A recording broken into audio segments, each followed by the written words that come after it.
ప్రస్తుతానికి నా చేతిలో ఉన్న ఇంజెక్షన్ ధర విలువ చూసుకుంటే 40,000 రూపాయలు. ఇది హృద్రోగుల పాలిట సంజీవని అని చెప్పుకోవచ్చు. ఎందుకంటే హృద్రోగులకు ఇది ఇంజెక్షన్ ఇచ్చిన వెంటనే ఉపశమనం కూడా పొందవచ్చు. తదుపరి ఆ రోగికి ఉన్నటువంటి వైద్య సేవలకి ఇంకొంచెం మెరుగైన వైద్య సేవలకి ఒక ముందుకెళ్ళే స్టెప్ కింద కూడా మనం తీసుకోవచ్చు. అయితే ఇది ఇప్పుడు ప్రస్తుతానికైతే ఫ్రీగా లభిస్తుంది. ఎక్కడ లభిస్తుంది, ఎందుకు ఫ్రీగా ఇస్తున్నారు అనే విషయాలకి ఇప్పుడు మనం శ్రీకాకుళం జిల్లా టెక్కలి జిల్లా హాస్పిటల్ కేంద్రంలో ఉన్నాము. ప్రస్తుతానికి మనకు అందుబాటులో టెక్కలి జిల్లా హాస్పిటల్లో జనరల్ ఫిజిషియన్ విజయ్ కుమార్ గారు అయితే మనకు అందుబాటులో ఉన్నారు. వారిని అడిగి మరిన్ని వివరాలు ఈ 40,000 ఇంజెక్షన్ పైన సమాచారం అయితే తీసుకుందాం. నమస్తే సార్. ప్రస్తుతానికి హృద్రోగ సమస్యలు అనేది రోజు రోజుకి ఎక్కువ అవుతున్నాయని చెప్పుకోవాలి. చిన్న పెద్ద అనేది ఈ కార్డియాక్ సమస్యలతో బాధపడుతున్నారు. అయితే ఈ కార్డియాక్ సమస్యల నుంచి సత్వర ఉపశమనానికి ఒక 40,000 ఇంజెక్షన్ అనేది మన హాస్పిటల్లో ఫ్రీగా లభిస్తుంది అనేది వినిపిస్తున్నటువంటి మాట. దీనిపైన మీరు ఇచ్చే సమాచారం ఏంటి? అంటే చాలా వరకు పేషెంట్స్ హార్ట్ స్ట్రోక్ వచ్చి సడన్గా కార్డియాక్ సెంటర్కి వెళ్ళే లోపలే దారి మధ్యంలోనే ప్రాణాలు కోల్పోతున్నారు. సో దీన్ని ఆపడానికి కోసం మన ఏపీ గవర్నమెంట్ అనేది కొత్తగా ఇనిషియేటివ్ తీసుకొచ్చింది. దీని ద్వారా మనం రిమోట్ ఏరియాలోనే పేషెంట్కి సత్వరమైన ట్రీట్మెంట్ ఇవ్వడం వల్ల పేషెంట్కి మార్గ మధ్యమంలో చనిపోవడం డెత్స్ అనేవి మనం ఆపగలుగుతున్నాం. దీనికోసం మన గవర్నమెంట్ టెనకల్ ప్రెజర్ ఇంజెక్షన్ సప్లై చేస్తుంది. దీన్ని మనం వితిన్ గోల్డెన్ అవర్ అంటాం. సో వితిన్ 1 అవర్లో ఇస్తే ఇంకా better. So within 2 to 3 hours లోపల ఇచ్చినా కూడా దీనికి బెటర్ రిజల్ట్స్ ఉంటాయి. సో ఇవ్వడం వల్ల మనం పేషెంట్ని లైఫ్ సేవ్ చేయగలిగిన వాళ్ళని అవుతాం. సో ఇది మనం జనాల్లోకి ఈ అవేర్నెస్ తీసుకువెళ్ళి పేషెంట్ అందరికీ ఇది అందుబాటులో ఉందని తెలిస్తే మనకి టెక్కల్ గవర్నమెంట్ హాస్పిటల్కి వచ్చి ఈ ఫెసిలిటీస్ని అందరూ వినియోగించుకుంటారని చిన్న ఆశ. ఇది టెక్కల్ గవర్నమెంట్ హాస్పిటల్లోనే లభ్యమవుతుందా? ఏ హాస్పిటల్లో లభ్యమవుతుంది ప్రస్తుతం? ఇది ఆంధ్రప్రదేశ్లో ఉన్న district hospitals, area hospitals, community health సెంటర్స్లో కూడా ఇది అవైలబిలిటీ ఉంటుందండి. సో పేషెంట్స్ వాళ్ళ దగ్గరలో ఉన్న ఏ హాస్పిటల్కి వెళ్ళినా, అంటే కమ్యూనిటీ హెల్త్ సెంటర్ కానీ, ఏరియా హాస్పిటల్ కానీ, డిస్ట్రిక్ట్ హాస్పిటల్ కానీ వెళ్ళి ఈ యొక్క ఇంజెక్షన్ని తీసుకోవచ్చండి. ఈ ఇంజెక్షన్ ప్రభావం ఎట్లా ఉంటుంది? సో ఎప్పుడైతే మనం ఈ ఇంజెక్షన్ ఇస్తామో ఇది ఏం చేస్తుందంటే మన హార్ట్ రక్తనాళాలలో ఏదైతే బ్లడ్ క్లాట్ అయిందో ఆ క్లాట్ని ఇది కరిగించడం వల్ల ఏదైతే మనకి రక్త ప్రసరణకు అడ్డుపడిందో ఆ క్లాట్ కరిగి పేషెంట్కి మళ్ళీ హృదయానికి రక్తం అంది పేషెంట్కి సర్వైవల్ అనేది ఇంప్రూవ్ అవుతుంది. అంటే ఇది అందరి పేషెంట్స్కి ఇవ్వచ్చా, లేకపోతే ఎటువంటి పేషెంట్స్కి ఇది ఇవ్వాలి? సో ఇంజెక్షన్ ఇచ్చే ముందు మేము డైరెక్ట్గా కార్డియాలజిస్ట్ సార్తో కన్సల్ట్ అవుతామండి. దీనికి కొన్ని ఇండికేషన్స్ ఉంటాయి, కొన్ని కాంట్రా ఇండికేషన్స్ ఉంటాయి. మనకి కాంట్రా ఇండికేషన్స్ అంటే ఇవ్వకూడదు, అంటే ఏ పేషెంట్లు ఇవ్వకూడదు అంటే పేషెంట్కి ఆల్రెడీ ఎక్కడ నుండి యాక్టివ్గా బ్లీడింగ్ అవుతుంటే ఇవ్వకూడదు. అలాగే పేషెంట్కి వితిన్ 6 monthsలో ఏమైనా తలలో ఏమైనా బ్లీడింగ్ అయితే ఇవ్వకూడదు. ఏదైనా రోడ్ ట్రక్ యాక్సిడెంట్ కానీ పడిపోయి సర్జరీ జరిగి ఉండి వితిన్ 3 నెలల్లో ఉన్నా కూడా ఇవ్వకూడదు. పేషెంట్కి ఆల్రెడీ ఏదైనా బ్లీడింగ్ ప్రాబ్లమ్స్ ఉన్నా కూడా ఇవ్వకూడదు. అలా పేషెంట్ మా దగ్గరికి వచ్చినప్పుడు పేషెంట్కి ఒక అంటే కాంట్రా ఇండికేషన్స్ ఏంటని ట్రయల్ చేసుకొని కాంట్రా ఇండికేషన్స్ అంటూ ఏమీ లేనప్పుడు మనం ఈ పేషెంట్కి ఈ డ్రగ్ని ఇష్యూ చేస్తాం అన్నమాట. అంటే ఈ డ్రగ్ని ఎట్లాగా పేషెంట్కి సజెస్ట్ చేస్తారు? అంటే ఇప్పుడు మన దగ్గర క్యాథలాబ్ ఏమన్నా ఉందా? అంటే మనకి ఇక్కడ ఏమన్నా క్యాథలాబ్ ఏమన్నా ఉందా? ఈ అంటే పేషెంట్ ఎప్పుడైతే మనకు వచ్చారో ఈసీజీ తీస్తాం. ఈసీజీలో మనకి అంటే కార్డియాక్ ప్రాబ్లం ఉందని మనం డౌట్గా ఉన్నప్పుడు ఏం చేస్తామంటే మనం ఏపీ గవర్నమెంట్ ఒక యాప్ క్రియేట్ చేసింది. దాన్ని స్టెమీ యాప్ అంటారు. దానిలో హబ్ స్పోక్ మోడల్ ఉంది. హబ్ అంటే మనకి main centre cardiac centre, spoke అంటే ఇలా టెర్మినల్ సెంటర్స్. సో మనం ఇలా పేషెంట్ వచ్చినప్పుడు ఏం చేస్తామంటే ఆ ఈసీజీని మనం ఆ యాప్లో అప్లోడ్ చేసి డైరెక్ట్ కార్డియాలజిస్ట్తో మాట్లాడతాం. కార్డియాలజిస్ట్ ఇమీడియట్గా మనకి ఇంజెక్షన్ ఇమ్మని అడ్వైజ్ చేస్తే ఇమీడియట్గా మనం ఇంజెక్షన్ ఇచ్చి ఆ కార్డియాలజిస్ట్ రెస్పెక్టివ్ సెంటర్స్కి మనం ట్రాన్స్ఫర్ చేస్తాం. మన శ్రీకాకుళం సంబంధించినంతవరకు Medicover, KIMS hospital, GEMS hospital, RIMS hospital అనేవి మనకి అందుబాటులో ఉన్న హబ్. సో ఈ హబ్లో ఏ సెంటర్కైనా మనం ఈ థ్రాంబోలైసిస్ డ్రగ్, టెనకల్ ప్రెజర్ డ్రగ్ ఇచ్చేసి మనం ఆ సెంటర్కి మనం పేషెంట్ రిఫర్ చేయొచ్చు అక్కడ కార్డియాలజీ డాక్టర్తో మాట్లాడి. అయితే ఈ ఇంజెక్షన్ ఇచ్చిన తర్వాత పేషెంట్ ఎంతవరకు సర్వైవ్ అవ్వగలడు? అంటే ఎన్ని అవర్స్ వరకు సర్వైవ్? మేము ఇక్కడ టెక్కల్ డిస్ట్రిక్ట్ హాస్పిటల్లో సుమారు ఇప్పటి వరకు ఒక 14-15 పేషెంట్లకి ఇచ్చాం. దానిలో ఒకరిద్దరు పేషెంట్స్ వాళ్ళు కూడాను చాలా బ్యాడ్ కండిషన్లో వచ్చారు. వాళ్ళ ఏజ్ కూడాను 70-80 సంవత్సరాలు ఉంది. సో రిమైనింగ్ మిగతా ఇచ్చిన పేషెంట్లు అందరూ కూడాను బాగానే సర్వైవ్ అయ్యారు. కార్డియాలజీ సెంటర్కి పంపించాం. అక్కడ కూడా వాళ్ళు యాంజియోగ్రామ్ చేసుకున్నారు. ఇప్పుడు యాక్టివ్గా ఉన్నారు. రెగ్యులర్గా ఫాలోఅప్ కూడా వస్తున్నారు. అంటే ఇప్పుడు ఈ టెనాక్టివ్ ప్లస్ ఇంజెక్షన్ అనేది 80% సర్వైవ్ చేయగలదు మనిషికి. మిగతా 20% ఎట్లాగా దాని అంటే బ్యాడ్ రియాక్షన్స్ ఏంటి? అంటే మనకి హార్ట్ ప్రాబ్లంలో కూడా రకరకాల టైప్స్ ఉంటాయండి. అంటే మోస్ట్లీ ఇన్ఫీరియర్ వాల్ ఎంఐ అంటారు. అంటే హార్ట్ హృదయానికి వచ్చి అదొక రకమైన అంటే ఎంఐలో రకాలు అనమాట. ఇన్ఫీరియర్ వాల్ ఎంఐ అంటారు. ఆ ఇన్ఫీరియర్ వాల్ ఎంఐ వచ్చి పేషెంట్ కొంచెం షాక్లో వచ్చాడు అనుకోండి, ఆ టైంలో మనం ఈ డ్రగ్ ఇచ్చినా అంత సర్వైవల్ రేట్ అనేది ఉండదన్నమాట. పేషెంట్ హీమోడైనమికల్గా స్టేబుల్గా అంటే పేషెంట్కి బీపీ, షుగరు, వైటల్స్ అన్ని స్టేబుల్గా ఉన్నప్పుడు ఈ డ్రగ్ ఇస్తే కొంచెం యాక్టివ్గా పనిచేస్తుంది. పేషెంట్కి షుగర్ కంట్రోల్ లేదు, లేకపోతే బీపీ ఎక్కువ ఉంది, లేకపోతే బీపీ తగ్గిపోయింది, అలాంటి టైంలో ఇచ్చినప్పుడు అంత గుడ్ రిజల్ట్స్ చూపించట్లేదు. పేషెంట్ కండిషన్ ఇంకా వర్సన్ అవుతుంది తప్ప ఇంప్రూవ్మెంట్ రావట్లేదు. అయితే ఇది స్టెమీ ప్రాజెక్ట్ అనేది ఎప్పటి నుంచి తీసుకురావడం జరిగింది గవర్నమెంట్? ఇప్పుడు ప్రస్తుతానికి మీరు మన టెక్కల్ జిల్లా హాస్పిటల్లో ఈ స్టెమీ ప్రాజెక్ట్ కింద ఎంతమందికి ఇచ్చారు ఇంజెక్షన్, ఎంతమంది సర్వైవ్ అయ్యారు? గత 7-8 నెలల నుండి ఈ ఇంజెక్షన్ మనకి అందుబాటులో ఉంది. సో మనం దగ్గరగా 14 మంది వరకు ఈ స్టెమీ ఇంజెక్షన్స్ ఇచ్చి రెస్పెక్టివ్ సెంటర్స్కి మనం రిఫర్ చేయడం జరిగింది. మన హాస్పిటల్లో ఈ ఇంజెక్షన్ ఇచ్చిన తర్వాత అవుట్ ఆఫ్ అంటే 14 మెంబర్స్లో ఒక పేషెంట్ మాత్రం ఇక్కడ చనిపోయారు. మిగతా వాళ్ళందరినీ మేము సక్సెస్ఫుల్గా హబ్ సెంటర్కి రిఫర్ చేసాము. ప్రస్తుతం ఉన్నటువంటి తరుణంలో ఈ హృద్రోగాలు అంటే చిన్న పెద్ద అనే తేడా లేకుండా ఈ హృద్రోగ సమస్యలు అయితే చాలా తీవ్రంగా ఉన్నాయనే చెప్పాలి. ఎందుకంటే ఎక్కడ పడితే అక్కడ చిన్నపిల్లడైనా సరే పెద్దోడైనా సరే హఠాన్ మరణానికి చోటు చేసే విధంగా ఈ హృద్రోగ సమస్యలు అనేవి వస్తున్నాయి. కారణాలు ఏమై ఉండొచ్చు అంటారు? అంటే ఇంతకుముందు హార్ట్ స్ట్రోక్ రావడానికి కారణాలు మెయిన్గా షుగర్ ఉండడమో, బీపీ ఉండడమో, లేకపోతే ఒబెసిటీ అంటే లావుగా ఉండడమో, లేకపోతే బాడీలో ఎక్కువ కొలెస్ట్రాల్ ఉండడమో అనేవి కారణాలు అవుతున్నాయి. కానీ ఈ పద్ధతిని చూస్తుంటే యంగ్ పిల్లలు అంటే జస్ట్ 35, 25 ఈవెన్ అంతకంటే చిన్న వయసులో కూడా సడన్గా చనిపోతున్నారు. దీనికి మెయిన్ కారణం ఏంటంటే ఒకటి ల్యాక్ ఆఫ్ అంటే ఎక్సర్సైజెస్ చేయకపోవడము, వ్యాయామాలు చేయకపోవడము, తర్వాత మనం తినే ఫుడ్ అంతా అడల్టరేషన్ అవ్వడం అంటే కల్తీ జరగడం, అంటే ప్యూరిటీ ఆఫ్ ఫుడ్ తగ్గడము, చిన్న వయసులోనే ఈ బాడీలో ఎక్కువ excess of amount of cholesterol ఉండడం, ఈ థైరాయిడ్ సమస్యలు, రకరకాల సమస్య వల్ల.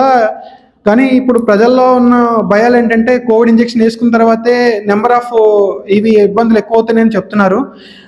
అంటే ఎక్కువ స్టడీస్లో అంత అది అంటే బయటపడలేదు. అంటే కోవిడ్ ఇంజెక్షన్ వల్లే ఇలా జరుగుతుందని అది ప్రజల్లో ఉన్న ఒక మిత్ తప్ప దానివల్ల అయితే జరగట్లేదని మా ఉద్దేశం. అయితే ప్రస్తుతానికి ఉన్నటువంటి ఈ హృద్రోగ సమస్యలతో మన హాస్పిటల్లో ఒక హృద్రోగ సమస్యతో ఒక వ్యాధిగ్రస్తుని తీసుకొచ్చినప్పుడు ఈ స్టెమీ ప్రోగ్రామ్ కింద ఏ విధంగా ట్రీట్ చేస్తారు? సో మనం పేషెంట్ రాగానే ఇది పేషెంట్ కౌచ్ అండి. పేషెంట్ని ఇక్కడ పడుకోబెడతాం. ఇక్కడ పడుకోబెట్టిన తర్వాత మనకి పక్కన ఈసీజీ మిషన్ ఉంటుంది. ఆ ఈసీజీ మిషన్ ద్వారా మన పేషెంట్కి ఈసీజీ తీస్తాము. ఎప్పుడైతే మనం తీసిన ఈసీజీలో మనకి అంటే హార్ట్ ప్రాబ్లం ఉందని మనకు కన్ఫర్మ్ అయిన తర్వాత ఇది ఇక్కడ సిస్టమ్ ఉందండి. ఈ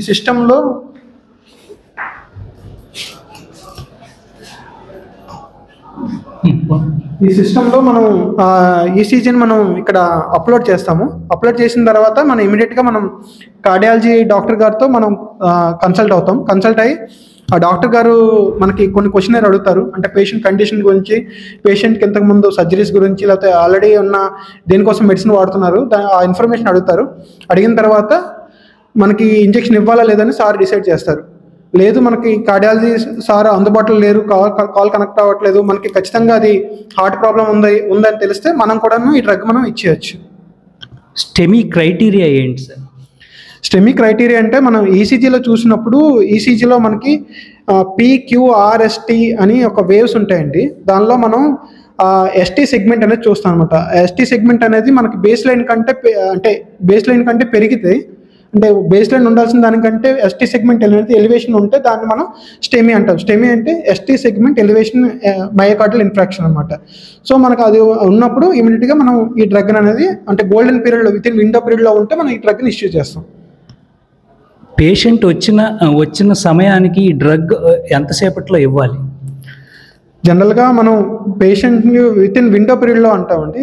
ideally with in 2.5 to 3 hours ఈ డ్రగ్ మనం పేషెంట్కి ఇవ్వాలి. ఎంతవరకు ఇది సర్వైవ్ చేస్తుంది? ఆ పేషెంట్ని ఇచ్చిన తర్వాత మనకు హబ్ సెంటర్స్కి ఇక్కడి నుంచి ఇది స్పోక్ సెంటర్ కింద మనం భావిస్తే హబ్ సెంటర్కి మనం రిఫర్ చేసిన తర్వాత ఈ డ్రగ్ ఇచ్చిన తర్వాత ఎంతసేపటి వరకు ఈ డ్రగ్ ఆ పేషెంట్లో తట్టుకునే కెపాసిటీని ఇస్తుంది?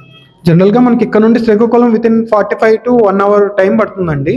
సో ఈ ఎప్పుడైతే మనం డ్రగ్ ఇస్తామో దీని యాక్షన్ అనేది విత్ ఇన్ 10 minutes 5 minutesలోనే దీని యాక్షన్ అనేది మొదలవుతూ ఉంటుంది. నెమ్మదిగా దాన్ని ఏదైతే బ్లడ్ క్లాట్ అయిందో దాన్ని నెమ్మదిగా ఇది డిజాల్వ్ చేస్తూ ఉంటుంది. ఈ టైంలో పేషెంట్ని కంటిన్యూస్గా మనం ఒక 1/2 hour to 1 hour మానిటర్ చేస్తామండి.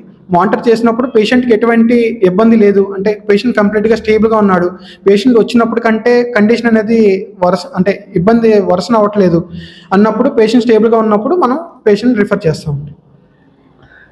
అయితే ఇప్పుడు ఈ టెనాక్టివ్ ప్లస్ అనే ఇంజెక్షన్ అనేది ఒక సంజీవని కింద ప్రస్తుతం ఉన్న తరుణంలో భావించవచ్చా దీన్ని? డెఫినెట్లీ అండి. ఈ ఇంజెక్షన్ రావడం వల్ల చాలా మంది లైఫ్స్ మనం సేవ్ చేయగలుగుతున్నాం. ఎందుకంటే చాలా number of cases of deaths ఇంతకుముందు చూసేవాళ్ళం. సో నెంబర్ ఆఫ్ డెత్స్ అయితే ఇంజెక్షన్ వచ్చిన తర్వాత చాలా వరకు తగ్గాయండి. దీని అవేర్నెస్ ఇంకా జనాల్లోకి తీసుకెళ్లడం వల్ల ఇంకా హార్ట్ సంబంధించిన మరణాలు మనం తగ్గించవచ్చు. అయితే ఈ ఇంజెక్షన్ ధర ఇప్పుడు 40,000 ప్రస్తుతం ప్రైవేట్లో ఉంది, మనకైతే ఫ్రీగా అందుబాటులో చేశారు. ఓన్లీ ఇది ఆరోగ్యశ్రీ పేషెంట్లకి ఏమన్నా లభ్యత ఇస్తారా, లేకపోతే అందరికీ కూడా ఈ హాస్పిటల్లో చేరినటువంటి వ్యక్తులకి వాళ్ళ అవసరం కొద్దీ ఆ ఇంజెక్షన్ అనేది ఆరోగ్యశ్రీ పేషెంట్స్కైనా ఎవరికైనా ఇస్తారా? ఈ ఇంజెక్షన్ అనేది ఏ పేషెంట్ అయినా విత్ రెస్పెక్ట్ వాళ్ళు ఏ కేటగిరీ ఎలా ఉన్నా అందరికీ ఇవ్వచ్చండి. దీనికి ఆరోగ్యశ్రీతో సంబంధం లేదు.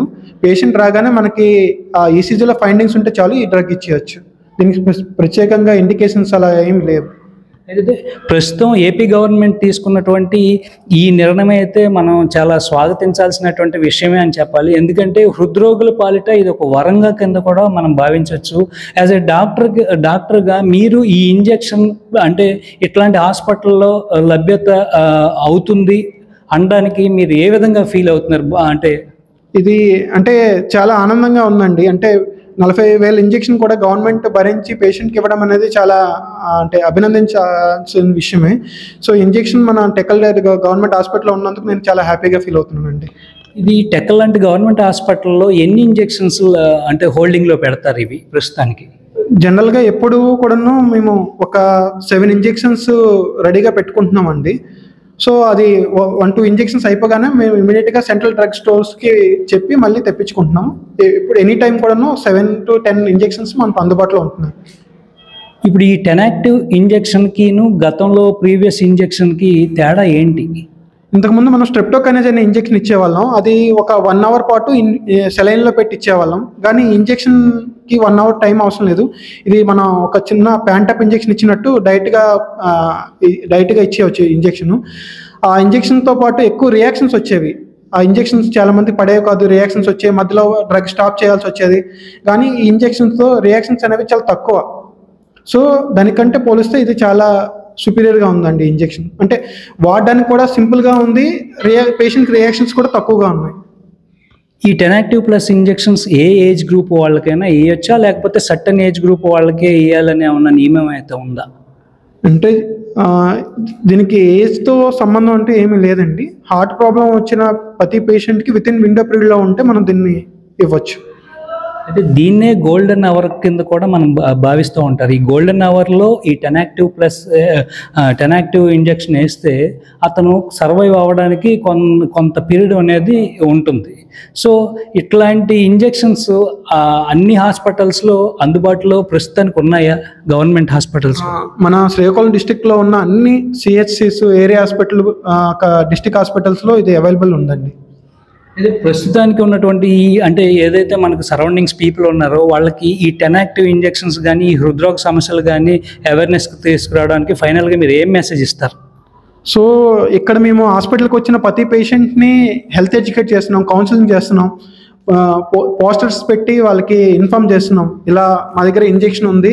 సో మీకు తెలిసిన వాళ్ళు కానీ మీ దగ్గరలో ఎవరైనా ఇలాంటి సమస్యలతో బాధపడుతుంటే ఇమీడియట్గా మీరు వాళ్ళకి ఇన్ఫర్మేషన్ ఇవ్వండి. వాళ్ళని విత్ ఇన్ విండో పీరియడ్లోగా తీసుకురాగలిగితే మనం ఈ డ్రగ్ నుంచి వాళ్ళ ప్రాణాలను మనం కాపాడగలుగుతాం. Thank you.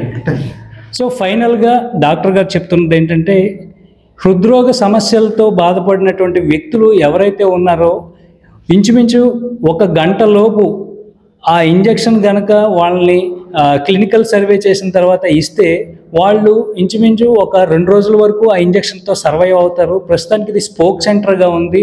ఇదేంటంటే హబ్ సెంటర్స్కి వీళ్ళు ఆ డేటా అనేది ప్రస్తుతానికి ఉన్నటువంటి ఆ పేషెంట్స్ తాలూకా డేటా అనేది తీసుకుని హబ్ సెంటర్స్కి వీళ్ళు ప్రమోట్ చేస్తారు. ప్రమోట్ చేసిన తర్వాత అక్కడ ఉన్నటువంటి క్లినికల్ గైడెన్స్ని ఆధారంగా చేసుకుని డాక్టర్స్ అయితే నిర్ణయం తీసుకుంటారు.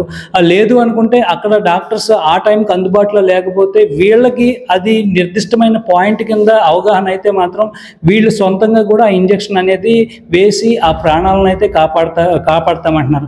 అలాగే ప్రస్తుతానికి శ్రీకాకుళం జిల్లా టెక్కల్ జిల్లా హాస్పిటల్ కేంద్రంలో ఇప్పటి వరకు 14 మందికి ఇంజెక్షన్ అనేది వేశారు. 14 మందిలో కూడా 13 మంది కూడా సర్వైవ్ అయ్యారు. ఒక పేషెంట్ మాత్రం ఆయనకున్నటువంటి బాడీ ఇంపేషెన్స్ వల్ల అది కొంచెం ఆయనకి సపోర్ట్ అవ్వలేదు, ఆయన డెత్ అయ్యారని చెప్తున్నారు.